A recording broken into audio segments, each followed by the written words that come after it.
Hello everyone. So what did we think of the pilot? I'd love to hear your thoughts. I'm going to talk about what I thought, but I want to hear what you think.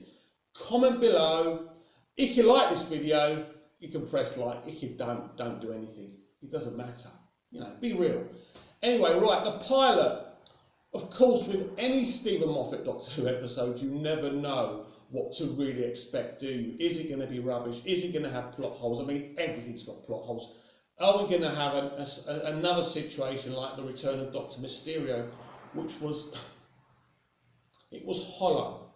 It was a hollow episode. Are we going to have a situation like the season 9 finale where he brings Clara back when he originally gave her such a great death?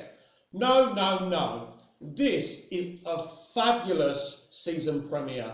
I absolutely loved it from the minute, I think I said this on my preview, from the minute I saw Pearl as Bill in that promo, as soon as they announced she was the new companion, I liked her. I liked the way she was written. I loved the way the actress is, her mannerisms, the way she works. She's very real. I can imagine she's probably the first Steven Moffat companion, in fact the first New Who, Doctor Who companion since Rose, where I could say, if I walked in a pub, it wouldn't surprise me if I saw her. And I'd sit with her and I'd want to talk to her all night long. She's random, she's unique, she has a beautiful soul. Really, really liked her. And what was so important here, Capaldi really worked with her. With Clara, look, I love Jenna Coleman. I've loved Jenna Coleman since Emmerdale. But the writing for her went... Because once we got to season 8, of course, it was more about Clara than the Doctor. We were teased about a darker Doctor, an older Doctor, but basically because Steven had given us an older Doctor, he needed to do something to kind of not alienate the young girls who are watching Doctor Who, so he made it all about Clara. This is brilliant. This is about Capaldi's Doctor, and this is about Pearl Mackie's companion. Now, lots of people, I've seen so many reviews, you know, and lots of people are still going off on one about Nardo. A lot of people say his role is pointless. They're right. He doesn't really do much. But listen, let's be honest here. This is the situation, right? The guy obviously wanted a role on Doctor Who. Maybe he's mates with Steven Moffat. Steven Moffat said, let me contrive a role for him, you know.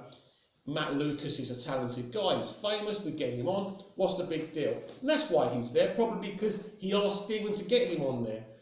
Is it a big deal? Does it hurt us that Nardo's there? No. A lot of people say it spoils it for them. He doesn't spoil it for me. I think he's okay, he's not brilliant. Look, he's not the best Doctor Who companion of all time or anything, and I wouldn't dare say that. I just think people are getting a little bit carried away.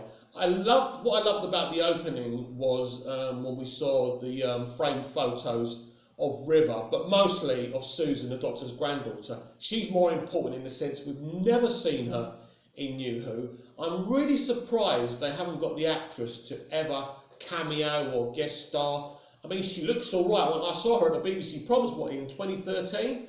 And she looked amazing. I know that was 4 or 5 years ago, but that was the 50th. They should have at least put her in there or done something. But we see the odd photo, which is better than nothing. But I've never understood why Susan hasn't been involved in New Who. I mean, to me, that is odd. But never mind. It was great to see those portraits, all those sonic screwdrivers. That was epic.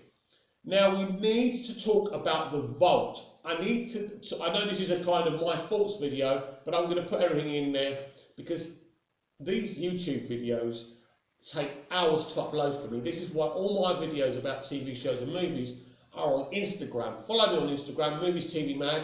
You can do up to a minute's worth of videos on Instagram, and I do a bunch, which makes up for doing one YouTube video, you know. So let's talk about that vault.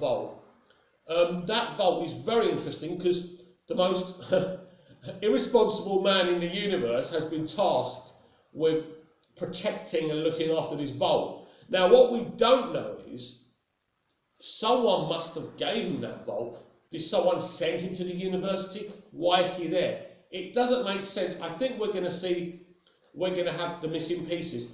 I think for sure either the Mondasian Cybermen are in there, or the real master, as I call him, John Sims, in there. Or could it be both stuck in there? Very interesting. And you know what it reminds me of? It reminds me of the Genesis arc.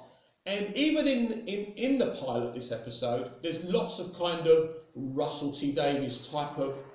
The tone is very Russell T Davies. And did you notice an Easter egg? This is an Easter egg, not a big deal, but I bet you didn't notice it. The tone of the alarm that woke Bill up in the morning, right? Exactly the same tone of the alarm clock that woke up Billie Piper's Rose in the episode Rose. Go back and watch it and you'll see what I'm talking about. So really interested in the Vault. Now let's talk about the villain of the week. Not really a villain. Her name was it Heather? This alien thing, this puddle took over her. She tried to obviously take, my God, I've forgotten her name already, Bill.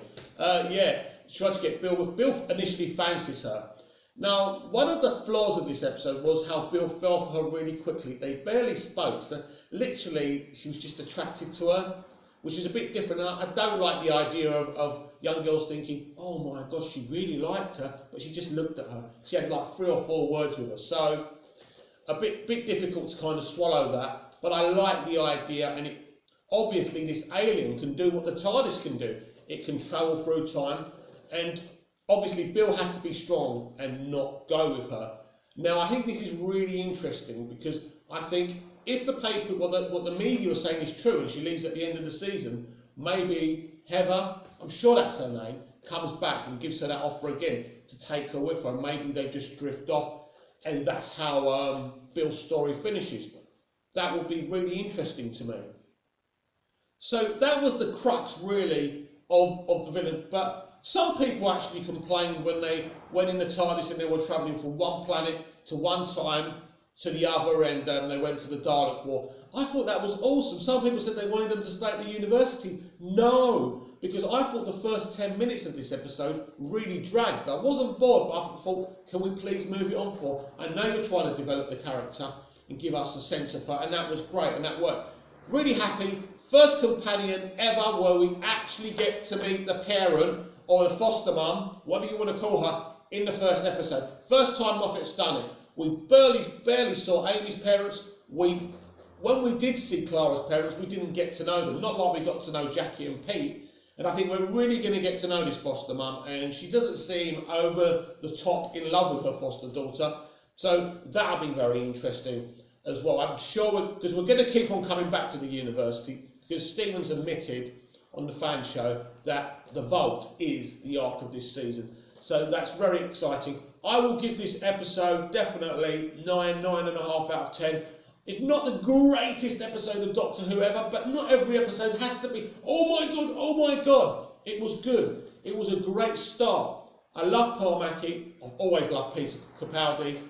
He seems to be getting better lines now.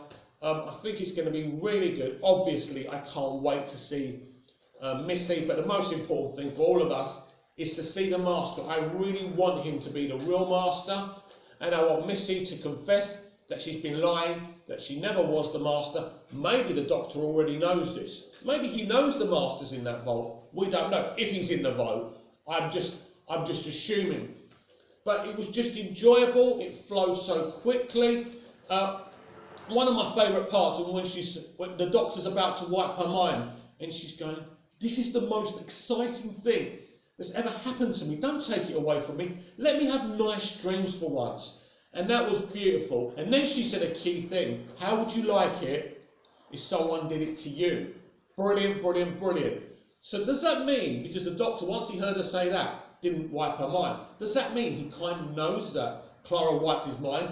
I think we haven't seen the end of Clara, so very, very interesting.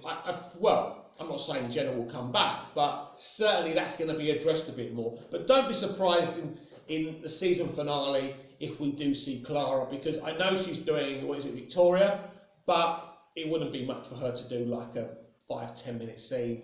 Not even 5-10 minutes, a couple of minutes scene. So we don't know. Something could happen now. I think a lot of things are going to kick off in the finale.